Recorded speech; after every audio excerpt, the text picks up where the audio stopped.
প্রশ্ন হলো, বিবাহের গেটে ভরকে আটকিয়ে টাকা আদায় করা, খাওয়া দাওয়া করানোর পর ভরকে হাত ধুয়ে দিয়ে টাকা আদায় করা এবং বিয়ের পর দিন কনেকে গোসল করানোর জন্য টাকা আদায় ইত্যাদি সম্পর্কে ইসলামের শরীয়তের হুকুম কি?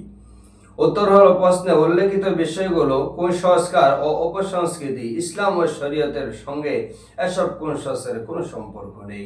সুতরাং এইভাবে টাকা চাওয়ার ফলে তারা যদি টাকা লজ্জায় পরে টাকা দিয়ে থাকেন, তাহলে অবশ্যই তাদের টাকা পরবর্তীতে পরিশোধ করতেই হবে।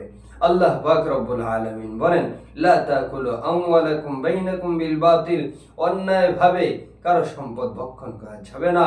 নবী বলেন, মান তাশাব্বাহা বিকওমিন ফাহুয়া মিনহুম। অপর এক হাদিসের মধ্যে আসে, আলাল ইয়াদি মা আখাযাত হাত্তা তুআদ্দি। ফতওয়া শামি রদ্দুল মুখতার আলা দুরিল মুখতার 6 নং খণ্ড 106 নম্বর পৃষ্ঠার মধ্যে এসেছে, আদামুত তাজিজ বি আখজিল মাল। ফতোয়া মাহমুদিয়ার 17 নং খণ্ড 423 নং পৃষ্ঠার মধ্যে এসেছে, এ বিহি এক রসুম হে আসরকে মহরিমো কো মুহ দেখলানা और কি জায়েজ नहीं হে। এই সমস্ত আলোচনা থেকে বুঝে আসে কখনো অন্যের মাল জবরদস্তি করে খাওয়া যাবে না, অন্যায়ভাবে খাওয়া যাবে না। আল্লাহ পাক রব্বুল আলামিন আমাদেরকে বুঝার তৌফিক দান করুন।